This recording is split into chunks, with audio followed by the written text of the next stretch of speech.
Welcome back. Today we're looking at a document that outlines a 25-year journey in human development, blending Nobel physics and neuroscience to turn people into what it calls blue diamonds. All right, so let's dive right in. A key theme, it seems, is building a really rigorous scientific foundation for all this. The material grounds its whole model in some pretty fundamental physics. It's pulling from Tesla on energy and frequency, Planck's work on energy quantification, Einstein on material structure. But the real anchor seems to be that 2024 Nobel physics finding. Hopfield and Hinton, which says neural networks work best at their lowest energy state. The document calls it the energy minimum. And so the argument is that success starts by raising your frequency and achieving absolute stillness. That said, I do wonder if we're asking the reader to leap across a pretty huge conceptual chasm. So you're saying the connection between these, universal laws and the actual applied technology is stated but maybe not fully constructed? Exactly. While the material powerfully declares its scientific foundation, the mechanism connecting the lofty concepts of quantum physics to the specific actions of the DMC mastery technology requires a clearer translation layer. We get the metaphor, the blue diamond forge, which is great. The idea of turning coal into a diamond with pressure, that lands. But the weakness, I think, is in that jump from, say, the energy minimum principle to the very specific VEM exercises. Things like balancing 3 bottles or standing on a medical ball. The reader gets the metaphor of pressure, but the actual structural link between the Nobel Prize-winning idea and the physical act is, well, it's more asserted than demonstrated. Right. So we explain what state the brain needs to be in, this absolute stillness, but not precisely how standing on a wobbly ball forces the entire neural system into that state, according to the physics. But couldn't you argue the metaphor is enough?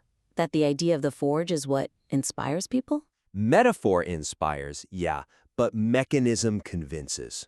And for a document that calls itself human engineering, you really need to show the engineering diagrams, So, my suggestion is to introduce an explicit intermediate section. Call it the translation layer. We need to show how the intense physical constraints of these VEM exercises are the direct, measurable levers that literally force the brain into that required energy minimum state. It makes the training feel less like a discipline and more like applied physics. That's a great framing. It makes the whole technology feel much more rigorous. So what would that look like in practice? Any concrete examples? Yeah, a couple of ideas. First, you should explicitly define the VEM tasks as the intentional creation of a high-pressure, high-precision environment. An environment that literally necessitates the restructuring of what it calls a chaotic neural structure into an ordered, synchronous one. You could even frame the exercise as a physics problem. The body has to achieve a certain stability parameter to succeed, and that forces the neural network to cut out all the informational noise just to function. It has no choice but to drop to its energy minimum. Ah, so the body's need to solve the physical puzzle is the trigger for the neurological state. It's not about willpower, it's about physics. Exactly. And second, we can get more specific about stillness, or tinglang. Instead of just being philosophical, frame it as a quantifiable reduction of that chaotic neural firing.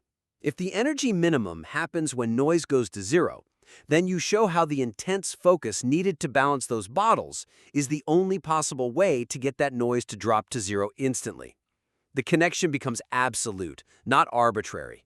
Wow, that's a huge connection to make, linking a Nobel Prize to balancing bottles, but it really does elevate the whole methodology. Okay, so if we secure that translation layer, the science feels really robust. And if the science is secure, then the strategic model has to be just as airtight. Which brings us to Chapter 2. Right, the strategic shift. The material makes a really strong case for the Tum Tai Chi, the top-down model. It points out how the old bottom-up model created a lot of what it calls great friction and inertia because it was all about low-frequency effort. So the new model says that when tum, consciousness, or mind is activated at a high frequency, say above 500 logs with peace or love, it creates an attractor field. And this field just pulls the intellect and body into alignment with, zero friction. That's where EBP, effortless bypassing performance, comes from. And that central idea, that low-frequency effort creates friction, while high-frequency energy creates harmony, it's brilliantly put. And this is the key thing, we have to really secure the causality here. What do you mean, secure it? The idea of an attractor field pulling the other parts into line seems pretty intuitive, especially in this field. It is intuitive, you're right, but I think we're aiming for something beyond intuition. The concept of the attractor field is compelling, but the material should dedicate more effort to robustly establishing the causal link between high-frequency emotion and physical intellectual coherence. Right now, it's a bit declarative. It just says high tum frequency pulls the other two, which is powerful, sure, but it could be dismissed as a bit esoteric by other models. We need to really articulate the mechanism of how it coordinates the system. Okay, I see. So the point isn't that the attractor field magically creates performance, it's that it clears away the interference so the system can finally perform as it's designed to. We have to show how that high-frequency state physically coordinates everything. You suggest that the high-frequency state of Tom is like a perfectly tuned signal that just eliminates all the cognitive and physical noise, the self-doubt, the tension, all that chaotic firing. It reframes EBP completely. It's not creation from nothing, it's liberation. You're just unblocking the power that was there all along. That is a much more defensible position, both scientifically and psychologically. It validates the person's potential while proving the system's necessity. Absolutely.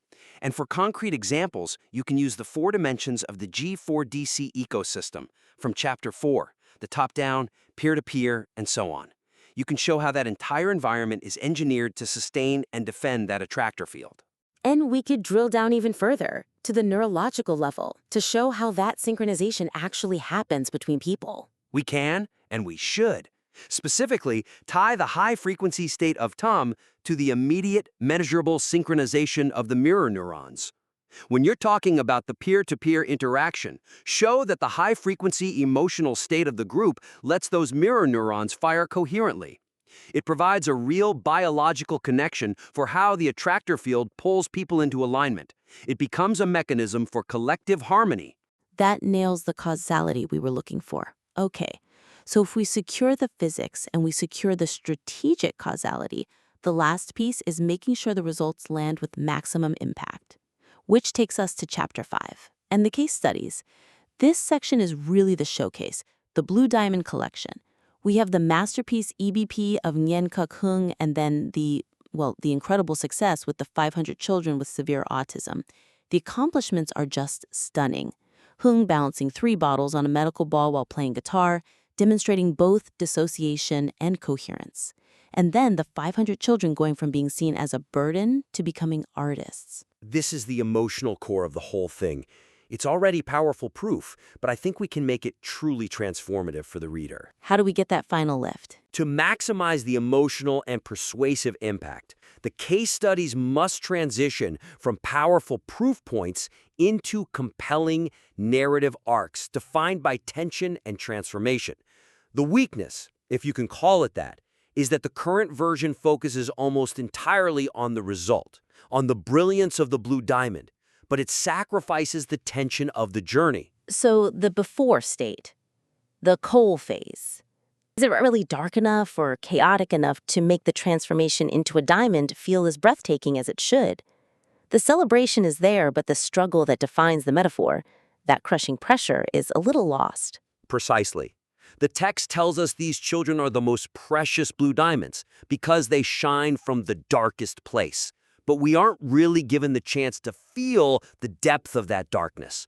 The transformation is reported, but not really experienced by the reader. So the suggestion is to reintroduce that narrative friction, to really emphasize the effortlessness of the breakthrough on the other side. Yes. Pick one high-impact case study, maybe one of the 500 children, and just deepen the narrative by anchoring it in their specific initial challenges. Focus on one single, vivid example of their chaotic neural structure from back in Chapter 3. Contrast that deeply felt initial state with the precise moment of their EBP breakthrough. It grounds all the abstract science in a real human story of struggle and then, victory. That would create such a visceral connection. So instead of just general progress, we need a specific, almost heartbreaking detail of the state before the program. Exactly. For a concrete example, instead of saying there was a metamorphosis, describe a specific, measurable difficulty a child had before. Maybe a persistent self-regulating behavior or a total inability to make eye contact. Then show how the intense pressure of a specific VEM task forced that initial visible moment of neuro-restructuring. It connects the theory of pressure and heat right back to a palpable emotional moment of human change.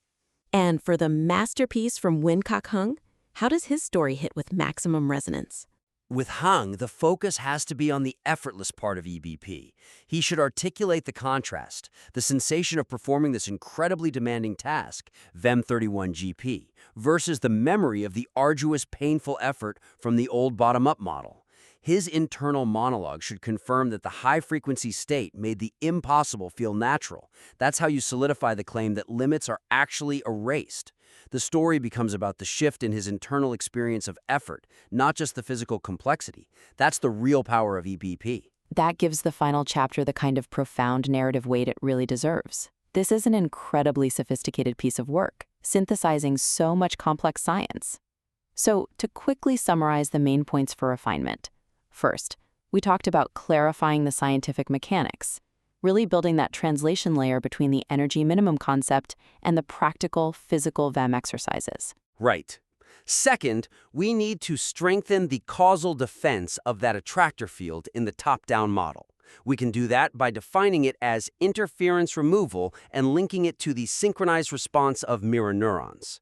And finally, deepen the case studies, especially the transformation of the 500 children, to maximize that emotional resonance, which means highlighting the narrative tension of the coal before revealing the brilliant diamond. To put it into a few actionable steps, focus on defining that translation layer between the Nobel physics and the VEM tasks.